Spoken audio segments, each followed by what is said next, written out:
जय हिंद मित्रांनो, एक्झाम जागर या एज्युकेशन यूट्यूब प्लॅटफॉर्मवर तुम्हा सर्वांचं पुन्हा एकदा स्वागत आहे. मित्रांनो, याआधीच्या सत्रामध्ये तुमच्यासाठीचा प्रश्न होता, भारताचे पुढील नियंत्रक आणि महालेखा परीक्षक म्हणून कोणाची नियुक्ती करण्यात आली. या प्रश्नाचं उत्तर आहे पर्याय क्रमांक 2 म्हणजेच के संजय मूर्ती यांची भारताचे पुढील नियंत्रक आणि महालेखा परीक्षक म्हणून नियुक्ती करण्यात आली. त्यांच्या आधी गिरीशचंद्र मुर्मू या पदावर कार्यरत होते. ते 20 नोव्हेंबर रोजी निवृत्त झाल्यानंतर के संजय मूर्ती यांच्याकडे हा पदभार सोपविण्यात आला आहे. के संजय मूर्ती हे भारताचे 15वे कॅग आहेत. मित्रांनो, आजच्या सत्राचा पहिला प्रश्न पाहण्याआधी व्हिडिओला लाईक नक्की करा व हा व्हिडिओ आपल्या मित्रांसोबत सुद्धा शेअर करा, जेणेकरून येणाऱ्या एक्झाममध्ये त्यांना सुद्धा या व्हिडिओचा फायदा होईल. पहिला प्रश्न पहा, यात काय म्हटलं आहे. मित्रांनो, जागतिक पर्यटन ऑर्गनायझेशनद्वारे ग्रामीण विकासासाठी पर्यटन कार्यक्रम राबविण्यात येतो व या कार्यक्रमाअंतर्गत धुदरमस या गावाची सर्वोत्कृष्ट पर्यटन ग्राम अपग्रेडेशन प्रोग्राममध्ये निवड झाली. तर धुदरमस हे गाव कोणत्या राज्यात स्थित आहे याचंच उत्तर आपल्याला येथे द्यायचं आहे. धुदरमस हे छत्तीसगड या राज्यातील गाव आहे. अत्यंत महत्त्वाचा प्रश्न आहे, लक्षात ठेवा. धुदरमस या गावाची सर्वोत्कृष्ट पर्यटन ग्राम अपग्रेडेशन प्रोग्राममध्ये निवड झाली आहे व हे एक छत्तीसगडमधील गाव आहे. धुदरमस गावाची निवड ही या गावाची इको टुरिझम आणि शाश्वत विकासाचे केंद्र म्हणून क्षमता दर्शवते. हे जे धुदरमस गाव आहे याला पर्यटन ग्राम स्पर्धा 2024 मध्ये साहसिक पर्यटन श्रेणीत देखील सन्मानित करण्यात आलं होतं. हा कार्यक्रम जागतिक पर्यटन संघटनेद्वारे राबवण्यात येतो. तर या संघटनेची स्थापना कधी करण्यात आली होती, तर 1 नोव्हेंबर 1975 मध्ये याची निर्मिती करण्यात आली व या संघटनेचं मुख्यालय स्पेनमधील माद्रिद या शहरात स्थित आहे. नेक्स्ट क्वेश्चन पहा. आता नुकतेच शाश्वत व्यापार निर्देशांक 2024 चे प्रकाशन करण्यात आले. तर या निर्देशांकानुसार शाश्वत व्यापाराच्या बाबतीत कोणत्या देशाने अव्वल स्थान पटकावले. तर या निर्देशांकामध्ये न्यूझीलंड या देशाने अव्वल स्थान पटकावलं आहे. न्यूझीलंड या देशाने सलग तिसऱ्यांदा या निर्देशांकात अव्वल स्थान पटकावलं असून यंदाच्या वर्षी न्यूझीलंडला ओव्हरऑलमध्ये 100 गुण देण्यात आले आहेत. हा निर्देशांक एकूण 3 पिल्लरवर आधारित आहे. त्यापैकी पहिलं पिल्लर आर्थिक, दुसरं सामाजिक तर तिसरं पर्यावरणीय आहे.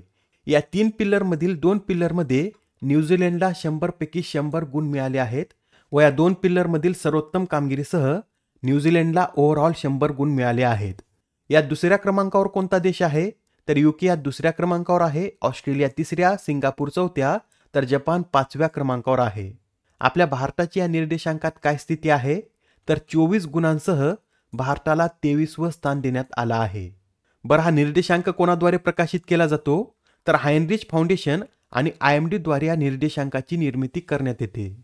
2024चा ग्रीन वर्ल्ड एन्व्हायरमेंट अवॉर्ड कोणत्या कंपनीला देण्यात आला, तर हा जो 2024चा ग्रीन वर्ल्ड एन्व्हायरमेंट अवॉर्ड आहे या पुरस्काराने कोल इंडिया लिमिटेड या कंपनीला सन्मानित करण्यात आलं.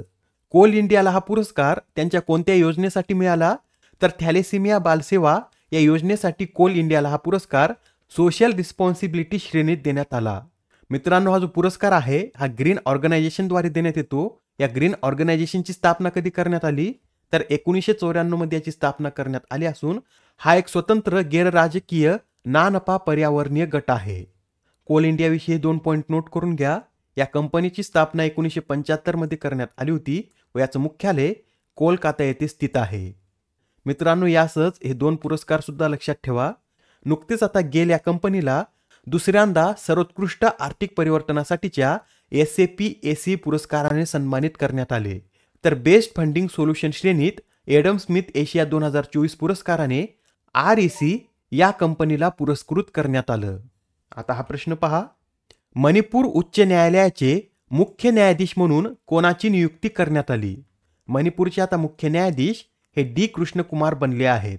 त्यांच्या आधी या पदावर सिद्धार्थ मृदुल हे कार्यरत होते, पण वयाची 62 वर्षे पूर्ण झाल्यामुळे ते या पदावरून निवृत्त झाले.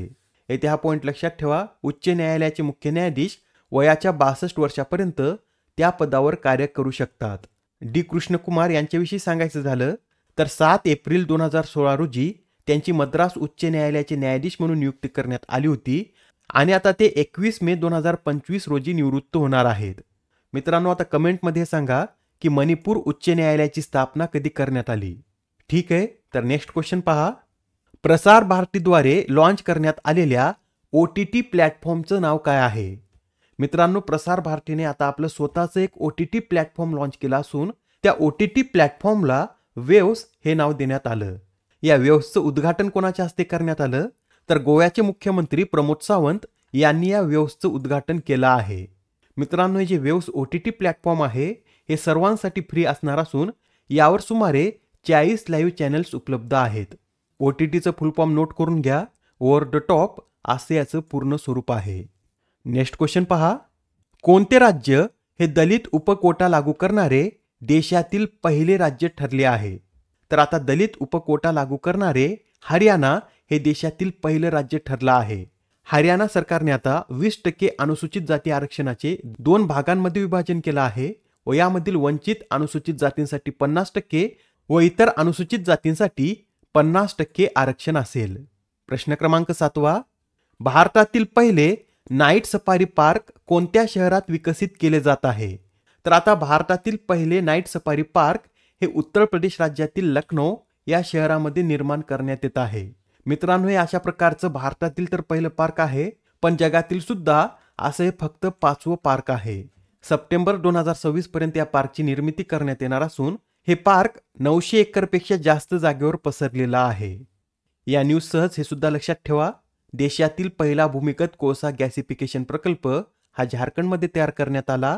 उत्तर भारतातील पहिली फिनटेक सिटी उत्तर प्रदेश, भारतातील पहिला बहुउद्देशीय हरित हायड्रोजन प्रकल्प हिमाचल प्रदेश, जगातील सर्वात मोठे अक्षय ऊर्जा पार्क गुजरात, भारतातील पहिल्या बॅटरी ऊर्जा स्टोरेज गिगा फॅक्टरीची निर्मिती जम्मू काश्मीर, पाण्याची वास्तविक माहिती देण्यासाठी पहिले समर्पित पोर्टल राजस्थान, भारतातील पहिले इंडोर ॲथलेटिक्स आणि जलतरण केंद्र ओडिशा, देशातील पहिली वातावरणीय संशोधन प्रयोगशाळा मध्य प्रदेश, पहिले फ्युचर लॅब्स तिरुअनंतपुरम, तर भारतातील पहिले डॉल्फिन संशोधन केंद्र हे बिहारमध्ये निर्माण करण्यात आलं.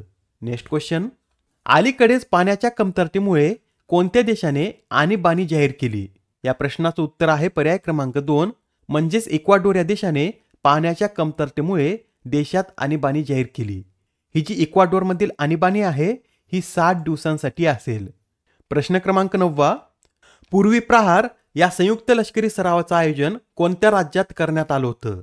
तर हा जो युद्धाभ्यास आहे याचं आयोजन अरुणाचल प्रदेश या राज्यामध्ये करण्यात आलं होतं. हा युद्धाभ्यास 10 ते 18 नोव्हेंबर पर्यंत भारत चीन सीमेवर पार पडला आहे. आजच्या सत्रामधील शेवटचा प्रश्न पहा. दरवर्षी जागतिक दूरदर्शन दिन कधी साजरा केला जातो? तर हा जो जागतिक दूरदर्शन दिन आहे हा दरवर्षी 21 नोव्हेंबर रोजी साजरा केला जातो. हा दिवस 21 नोव्हेंबर रोजीच का साजरा केला जातो? तर संयुक्त राष्ट्राने 21 आणि 22 नोव्हेंबर 1996 साली पहिले जागतिक दूरदर्शन मंच आयोजित केले होते. त्यासाठी याच्या स्मृतिप्रित्यर्थ 21 नोव्हेंबर हा जागतिक दूरदर्शन दिन म्हणून साजरा केला जातो. आजच्या सत्रामधील तुमच्यासाठीचा प्रश्न पहा. भारतीय लष्कराच्या संयुक्त विमोचन या वार्षिक सरावाचे आयोजन कोठे करण्यात आले होते? आता या प्रश्नाचं उत्तर कमेंटमध्ये देण्याचा प्रयत्न करा. उत्तर चुकलं तरी काय हरकत नाही, कारण ज्यावेळेस तुम्हाला या प्रश्नाचं योग्य उत्तर माहित होतं त्यावेळेस हा प्रश्न तुमच्या दीर्घकाळापर्यंत लक्षात राहतो. तर आता पुढच्या सत्रामध्ये पुन्हा भेटूया. धन्यवाद.